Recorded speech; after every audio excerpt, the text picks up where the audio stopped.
Hello friends, welcome to my YouTube channel. मु आज आपण मानक पाई इलिसी माछर रेसिपी नहीं आछि, से भी डिफरेंट स्टाइल रो। ए वर्षा पाग को इलिसी माछर मजा से भी नियारा।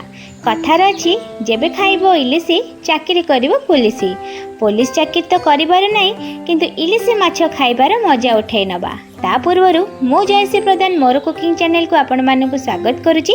भिडियोटी भल लगे लाइक शेयर सब्सक्राइब करिया को जमा भूलिबेनी। जो माने मो चैनल रे नुआ आगो को नोटिफिकेशन पाए पे चैनल टी को सब्सक्राइब करनेबे। तो चलंतु स्टार्ट करना आज रे भिडियोटी।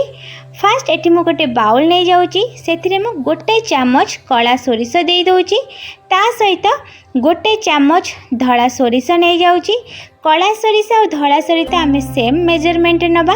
तो से गोटे चामच धड़ा सोरिष गोटे चामच कला सोरिष ता सहित हाफ चामच पोस्त मुठी नहीं जाइए। आ सबु गुड़ी को टिके पानी देके आम ताको अध घंटा बतुराई दबा, जहाद्वारा कि पेस्टा बहुत भल भाव हो। अध घंटा पर मु सबु गुड़ी को मिक्सचर जार रखी दउची। एबे एथिरे मु हाफ चामच गोटा जीरा पकई दउची। ता सहित 7-8 रसुण कला कंचा लंका अदा पकई दउची। एहा को आमे भल भाव रे ग्राइंडिंग करनबा, जहाद्वारा कि पेस्टा स्मूथ रहबा और ताको गोटे छणा साहाय्य रे भल भाव रे छाणी दबा। एबे आ गोटे प्लेट रे मु किछि इलिसी माछ को नै जाइछि। एबे सेथिरे मु मारिनेट हवा पई कि लूण हळदी और काश्मीर मिर्च नाली लंका गुंड पाउडर को पकई देइछि, जहाद्वारा कि माछ भाजिला बेले माछर कलर बहुत सुंदर आसीबो। 5 मिनिट एहा को मु मारिनेट करिके रखि नउछि। तापरे आमे ताको माछ को छाणी नबा।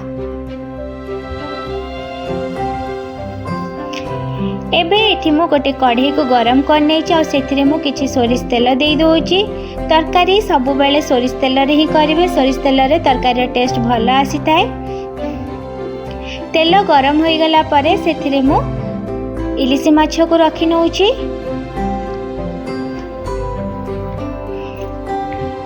गोटे साइड माछ टिके भाजी हो गला परे जाइके ओल्टेबे, कारण माछटी जेहेतु नरम थाए तो सांगे सांगे ओल्टे देले माछ भांगी जिबार चांस थाए।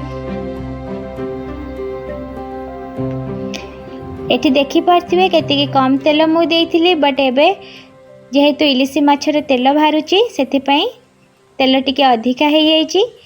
इलिसी माछर तेल बाहरले माछटी बहुत मीठा लागिबो और खाया पई मते टेस्टी लागिबो।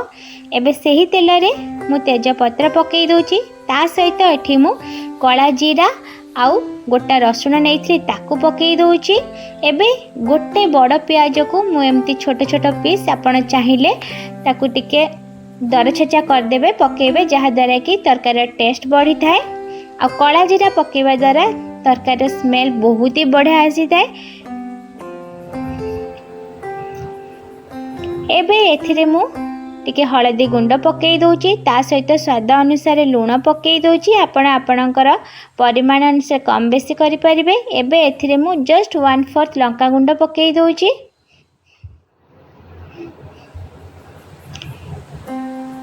एबे याकु मु 2 ରୁ 3 मिनिट कसिया पई छाडी दोची। तापरे आमे जो मसलाटी को ग्राइंड कर रखिथिले ताकू छाणी की रखिथिली, एबे ताकू पकई दोची। मसलाटी को टिके छाणी की रखिथिले तार जो खदड़ा अंशटा पाटी के लागिबनी और तरकारी रो फ्लेवर मध्ये भल आसीबो और तार ग्रेवीनेस मध्ये भल आसीबो। एबे एथिरे मु गोटा टमाटो को एमती छोट छोट पीस करी काटी की रखिथिले पकई दोची।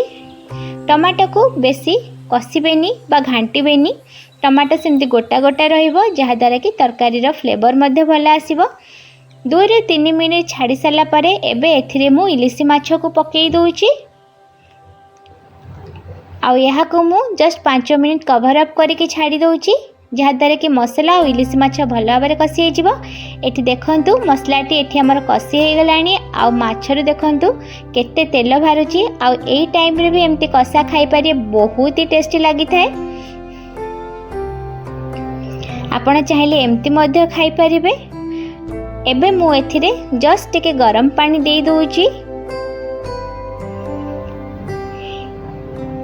एबे यहा को आमे 3 ରୁ 5 मिनिट जस्ट फुटिया पाई छाड़ी दबा, से भी लो फ्लेम रे, हाई फ्लेम देबेनी। एबे एथिरे मु 2टा कंचा लंका दे दोची, जहाद्वारा तरकारी फ्लेवर बहुत भल आसीबो।